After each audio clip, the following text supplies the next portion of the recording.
I've got 3 sets of sword under my bed. I've got an axe, I've got machete, Tai Chi swords, Indian Royal Guard swords, Scottish Royal Guard sword, 2 ninjatos, hunting knives, a Resident Evil knife, 5 sets of throwing knives, nunchucks, a flintlock pistol, a blunderbuss shotgun, got an African machete I have, which is in the corner, oh, and a razor.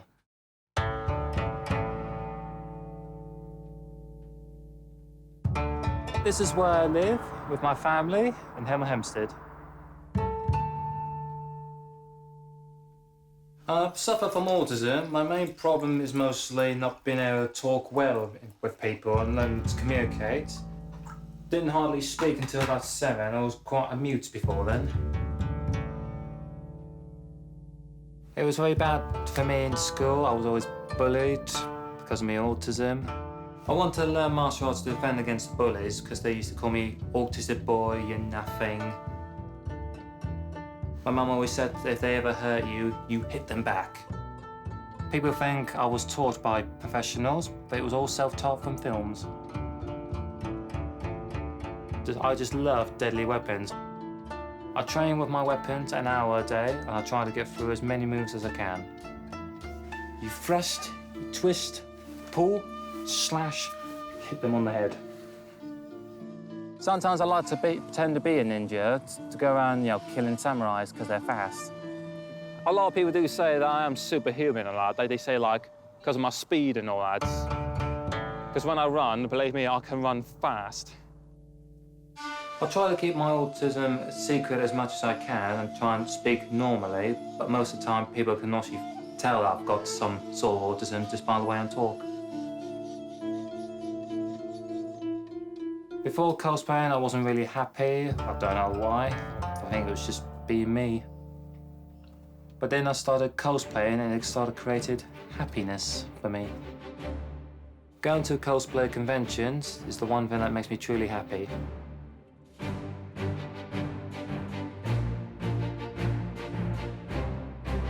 People who are very intelligent or smart, they could do many things, and you think, why are you cosplaying and all that?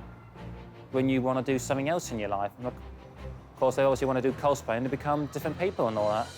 When I cosplay, I'm someone else. I'm no longer Daniel no more.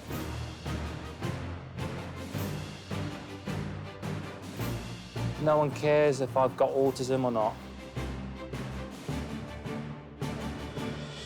All the characters that I cosplay from are all from Japanese anime. Anime is just a drawing, it's not real, but in cosplaying, you can make it real. I love anime so much, I'll tattoo the symbols on me, I will. I've got 2 anime symbols and 2 Japanese tattoos. Ever since I started watching Japanese anime, I always wanted to be a voice actor. Walter Donome is butler of the Helsing organisation and former vampire hunter. But of course, I've got to get used to performing in front of loads of people. And I like to do the cosplay masquerade. Before I go on the masquerades, I do get quite nervous and I do need probably a drink or something to calm my nerves. Cosplay masquerade is people who can compete, show off their skills in cosplaying.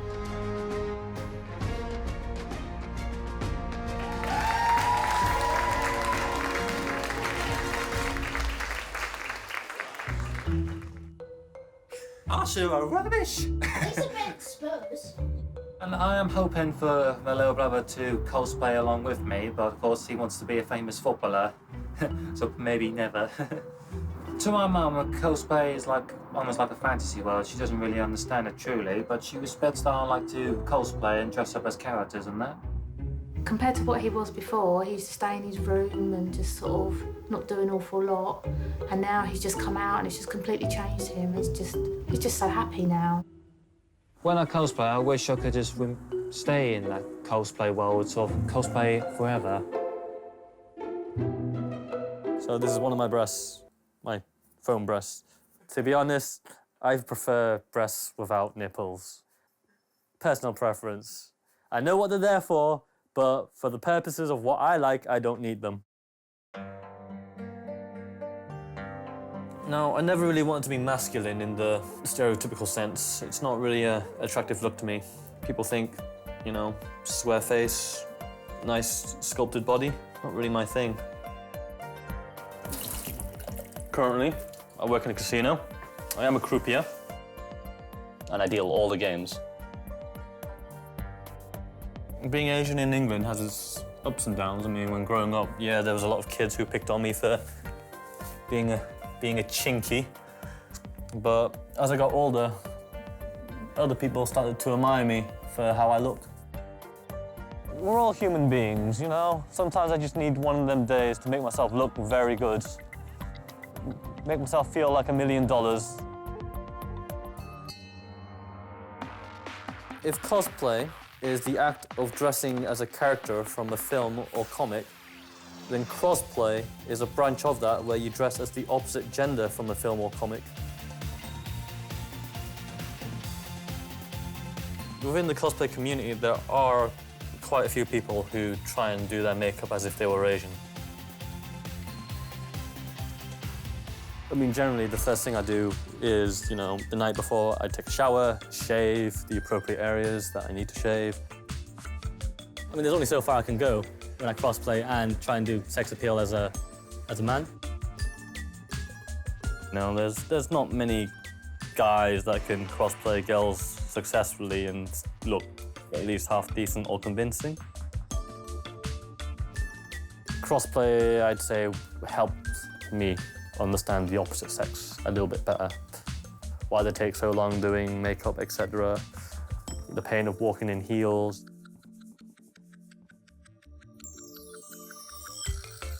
I've been hit on by plenty of people, guys included. I mean, yes, I'm very flattered, but I don't swing that way. Some guys even know I'm a man, and they still hit on me. So, you know, the flattery's there. A tuck is the process that cosplayers go through to hide their penises and their testicles. In short, your balls go up and your penises go back. Rather than giving me a feeling of being a girl, it gives me a nice sort of boost to my ego, knowing that I am sort of good enough looking to pass as a girl. But it's a bit of a conflict sometimes, because it's hard to try and find a partner who'll accept me, who might look better than they would in a dress. Most girls approach me and they say, "You look better than me as a woman." I think it's the usual compliment. I'm not really sure how to respond to that, to be honest. But every time I get it, I just, like, really awkwardly laugh it off. Attractive cosplayers tend to attract each other. I suppose that's how I came to meet Joe. Joe's pretty much my best mate when it comes to cosplay at the moment. Yeah, sometimes I don't eat for 2 days because I want to get the character, the figure. I want to get skinny, and I want to, like, you know, feel what it's like to go on a diet like a girl. I don't consider it make-believe. It's still me at the end of the day. It's just this me is in a dress.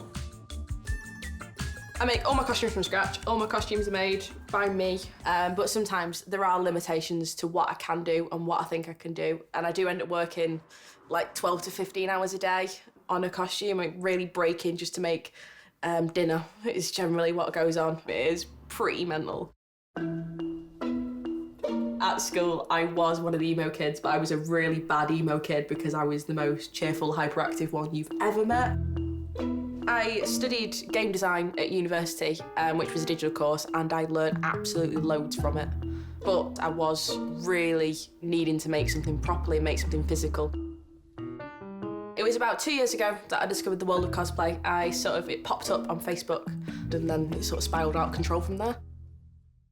Your first con is more of like a tourist sort of experience where you like got your camera and stuff everywhere, and there's comics and there's teddy bears of all your favourite characters, and you want to experience that and collect to remember it. For me, as a game designer, the whole love of characters and the visual that games produce, I want to be able to replicate that, and I want to be able to replicate that in real life. I primarily do cosplay gaming characters. I mean, generally at cons there is a dedicated space for gaming. My life is pretty much cosplaying video games. That sounds really tragic, doesn't it? Look at that. That is a proper penis head. Generally, I do like having costumes that are a bit more low cut or whatever, and I do kind of pick characters with a bit more of a feminine side because I do have quite a boyish figure and a boyish face. So it is nice to sort of pick something that is a bit more feminine and sort of makes you not like a dude. I just like to dress like a sassy woman. I design game characters. I do design them with very flat stomachs and very large boobs a lot of the time, but that is how I think most people would like to look. And yeah, you know, you can say, I'm not the right body shape for it. I know I don't look like this video game character that is entirely digital, and even Angelina Jolie doesn't even look like Lara Croft. So at the moment, I am currently working out the pattern for my Euro cosplay piece. Pippa is ridiculously good when it comes to making armour and stuff, whereas I'm more fabric-based, so we like to skill swap. We help each other out. This year I'm hoping to enter the Euro cosplay, which is a pretty tough competition because I'm going to be up against some of the best in the UK, and then if the finals, then Europe, to be honest. I'm entering Euro cosplay. I'm going to be up against Pippa Wolf. She's absolutely brilliant at making armour, and I'm quite nervous to be up against her.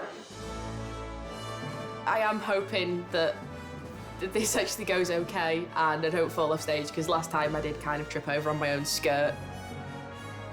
I'm a Euro cosplay judge, and I want to see performances that are exciting, that are punchy, but at the same time can really show me how good a costume moves on stage. Our next cosplayer is Pippa Wolf Cosplay, and she's here as Protoss Kerrigan from StarCraft 2. There are people who take it really seriously and expect others to take it seriously. So it's competitive, but only to the really competitive people.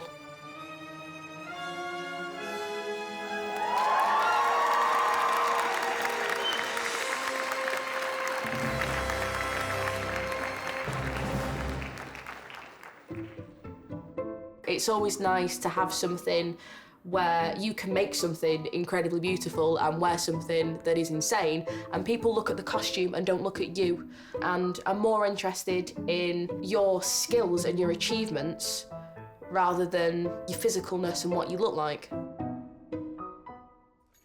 Good day, my fellow Johnny. May I buy your finest milk and bread? For me, cosplay isn't really escapism because you can't really escape something you do all the time and you have fun doing, so you're not escaping anything. It's much more than just prancing around and going, oh, look how cool I look, I'm wearing a fun costume today. I do think of it as more than an art form, and it is an artistic expression rather than just odd people dressing up. There's always 5 minutes at the beginning of a day when you sit there and go, my ass is hanging out of my costume, but once you get used to that and once you realise actually nobody really cares, then it's fine. I live here in Morecambe. I live here with my husband and my 4-year-old son. My eldest brother got me into Star Trek when I was quite young. My other brother took me LARPing. They were always quite encouraging of my more creative side. I used to work in an office as an administrator, and it was just not what I wanted to do, so I quit. All I wanted to do was make costumes all day long. When I went to my first event, it was just, these are people that I can relate to. Getting to a convention is like stepping into Wonka's chocolate factory. It's a total playground. There is absolutely nothing wrong with healthy escapism. When it goes too far and you're living in the character completely, and I know people who do, you know, it's a very easy trap to fall into. What do we think of reality? I think we all like the attention. Clearly everybody does. I wouldn't be wearing this if I didn't like people taking photos. I love to cosplay strong women, usually with an element of crazy to them. Do keep up, darling. I enjoy our chats. Elements of these characters reflect elements of my own personality. I love cosplaying Leia. It's something that I never really thought I'd have the confidence to wear. As you grow up, you change and you become more aware of yourself and more confident in yourself. So yeah, now it's mine. I had to stop somebody from taking photos of my arse yesterday. Thank them very much. I think there's nothing wrong with really a good perv, and to be honest, in your own head, you're free, but this is not in your own head, it's in my space, and that's not allowed. I really don't like the idea of calling women in sexy cosplay sluts. I hate that idea. Some characters are just drawn like that. Some costumes are revealing, some women decide to wear them, and that's fine. You know, if they've got the confidence to wear something like that, then more power to them, great. So long as it covers your baps and covers your bush in public, then fine. One of the sort of misconceptions is it's like a fetish thing or something, and you know, yeah, there is crossover into that world, but there's crossover into that world from every part of society, not just the cosplay crowd. I find it hilarious when people do hook up. They'll refer to whoever they've hooked up with by character. For example, I pulled Wonder Woman last night, or I picked up so and so. I know a couple of people who've managed to shag in the Gallifrey TARDIS, for example. My husband Andy is a cosplayer as well. He's very well known on the Game of Thrones scenes, and I made his kit. So trousers are fine. Having a husband is like having another child, and you don't have to supervise them all the time, but there are consequences when you don't. I'm a photographer, so it's kind of mutually beneficial for us, because I photograph her cosplays. Okay, if you want to turn slightly to your left and sort of look past me, that'd be good. Okay. I've also posed for nude photos from time to time that are online. Yeah, she was completely naked. Obviously, I'm fine with that. So it's cool. So once someone commented on one of my online photos, and I have to admit to having a bit of a moment of insecurity about that. The comment was, curvy? Fat is not the same thing as curvy. Generally speaking, do I give a fuck if I eat cookies, burgers and pies? No. If I wasn't cosplaying, I'd have a lot more money. I'd probably be bored. I think what it would have been like if I'd stuck working in offices, and no, doesn't bear thinking about.